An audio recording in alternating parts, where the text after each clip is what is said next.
Hello and welcome to Jeremy's Yorkshire Allotment Adventures, the Sunday edition. Well, I've got my top on, but I wish I hadn't. It's really quite warm. However, the skies are telling a different story. They're full of rain and possible thunder. Maybe that's why it's so warm. Well, welcome to the show. I hope you've got your cuppa ready. I hope your feet are up. So sit back, relax and enjoy today's show.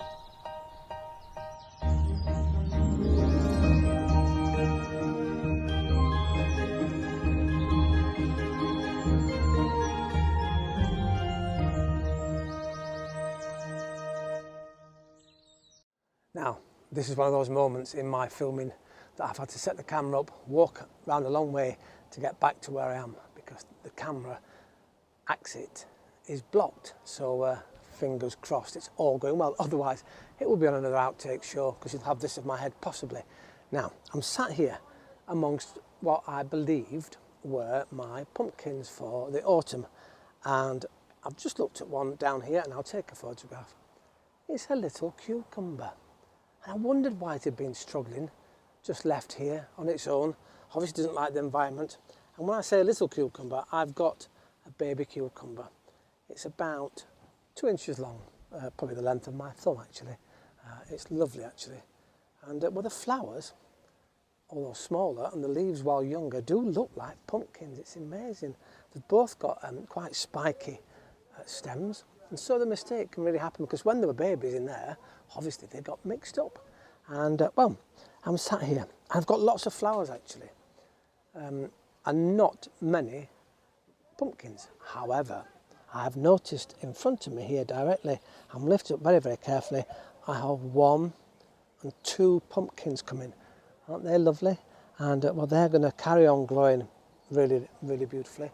And the rain really helps, of course. It will really put water into the pumpkins and make them swell and be bigger. And I was all right with that. I thought, well, they're okay, those pumpkins. But then, of course, I look down here, hiding away. I'm going to be very careful because I don't want it to drop off. Look at that. I have a pumpkin almost the size of my hand. And it's doing really well. So I need to now get some straw and get it off the floor so it's well protected. And I'll go around now looking at all, hopefully, the other pumpkins. But that's 3 so far, and I think I've just spotted another. So that's 4. Out of what? 4 seeds? That's all it's taken to get these here. 4 seeds. Magical, isn't it? Well, I better leave that there. That'll grow, that'll find. In fact, there's another one growing here. I'll take some photographs for you. You can see it coming at the bottom. Because obviously some of these flowers don't produce the pumpkin fruits themselves. Well, luckily I'm inside. Unfortunately the camera's outside in the rain, but that doesn't matter. I won't be here very long. I'm just here with one of my tomato plants and it's been growing along the floor. I've sort of left it because I've got that many. You just sort of think, anyway, I've chopped them all back, took all the leaves off them in order hopefully that, as I said before, the tomatoes will ripen, and they are doing beautifully. This one is growing really well now. I've got it upright. Fascinatingly, when it was on the ground, it was putting new roots out into the ground, and I've taken those out just on the surface. In fact, here's a photograph of it. Let's do that. My favourite trick. And you can see the roots coming out. So as I said, and when it happens next spring, when you're putting in and transplanting your tomato plant, even though there's no tomato roots on the stems a lot of the time, if you plant them deep, then those roots will go into the ground. So we'll look at that again next spring. I'll keep this photograph so that we know what we're talking about. But it's a magnificent plant and I'm getting beautiful tomatoes off it. And these are the ones that the deep reds and purples. Isn't it nice? Well, the sun's coming out and I'm breaking out of sweat. I really should take this sweatshirt off because it's really warm. In fact, warm enough now to put out my winter cabbages that I've been growing, and the little one on the side is still clinging on, and I have to be really careful. I daren't move it, I daren't transplant it, but I'm going to have to now back into this pot once this particular cabbage is over and done with. Now I'm inside my netted greenhouse frame, and this is where I've had mainly my herbs, but I did my cauliflowers in here.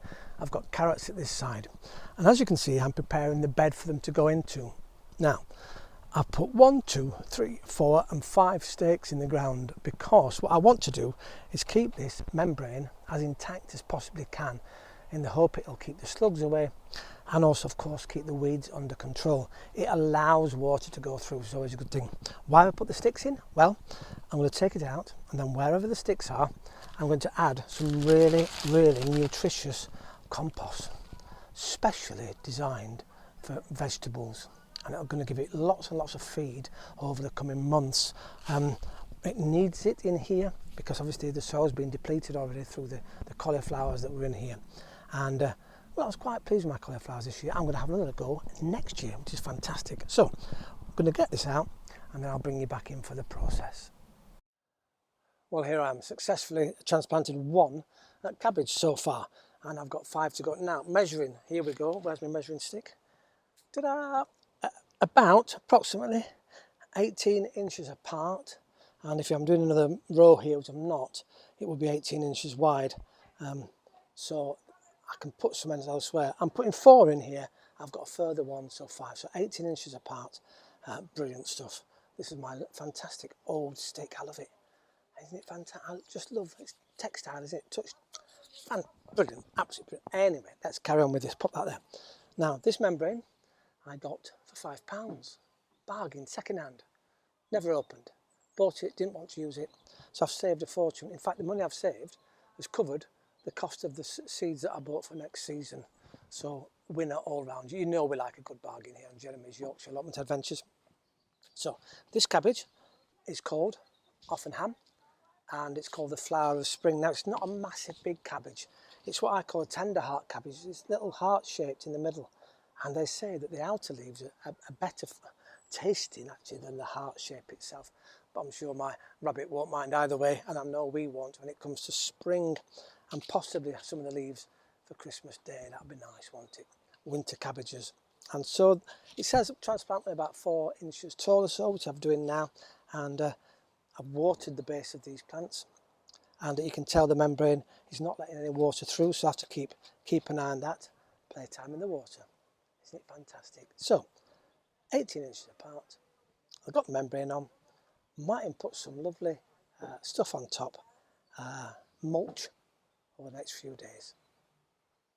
I always talk about utilising anything you've got to catch water. I'm lucky I've got roofs here, I've got water butts, and they fill up pretty easy actually. In fact, this here is one of my trays that I normally use when I'm in the greenhouse and I want to put plant pots or whatever on top, and you can feed from the bottom up. It's not been utilised. I've just left it out here today, and this is now full. So after the storm you get lots of water, and as I say, it doesn't matter where you put it as long as you put it somewhere to catch the water. In fact, I've got a bucket round the corner and I'll take a photograph. Again, this is filled up over several days, and it's got some leaves in it, and that'll be poured straight onto the compost heaps, because they too do like a little bit of moisture, and when you turn it round and over, then it'll just absorb and help things break down a little better. But this is fantastic. Free water, and good free water too. Well, the rain stopped, so I thought I'd very quickly pop some lettuces in at the side of the cabbages that I had in the covered greenhouse frame that I've got. These will grow quicker than the cabbages, which means they can both utilise the same space, but get different crops. Isn't that amazing? I've just been picking some dandelions actually for my rabbit, and they're great things, dandelions. Yes, we don't like them because some people class them as a weed, but they only grow in soil that needs them to grow in. They help the soil improve, and once the soil is improved, the dandelions die off. However, more of that on the next show. I better pop these into the greenhouse. Well, before I go today, a couple of successes here on the allotment. My beetroots, of course, have been coming beautifully for a long time, but now they're probably about the right size. I've got a couple of bigger than this, which actually probably not that good, but still going to use them as beetroots obviously, and they're all now picked. And actually here's a little photograph. In fact, it was a little video, so that's quite nice, isn't it? Just pop that over there. And then I've just started just to have a peek at some of my carrots. Now, unfortunately, they've gone a bit bendy, But I don't mind that because you can still use them as carrots. It doesn't matter that they're all straight, and I quite like them like this.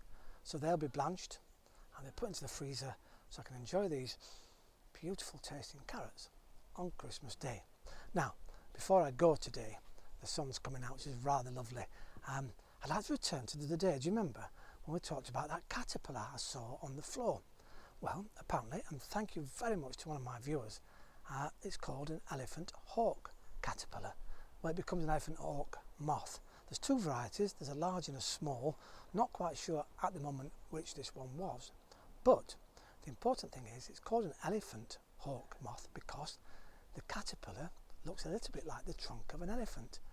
And what happens is, and I think this is what happened the other day, when it thinks it's under threat, it expands inside, it swells its body mass to become quite threatening to the predator, and that's why it's got the eyes painted on the top, because it becomes really threatening. And then once the predator's gone, a bit like myself, it can disappear back into the undergrowth, and that's where it likes to live and hold. And for winter, it'll find some vegetation, some low ground vegetation, and it's going to turn to a catalyst. And early spring, it will come out as an elephant moth or elephant hawk moth. Isn't that amazing? Beautiful looking things. The larger ones don't seem as colourful as the smaller ones, but still magnificent. And apparently they're quite common around Europe, but in the British Isles themselves they're really common. But I've not seen one before. Isn't it fantastic? I've got them here. Well, I've got one on my allotment. Once again, thank you very much for watching Jeremy's Yorkshire Allotment Adventures. I do hope you enjoy the shows. I know you do because you keep telling me, and that's really, really kind of you. So I hope you enjoyed your cuppa today. I'm off to get mine. Need to wash my hands, and well, got lots more things to do as we approach proper winter very soon.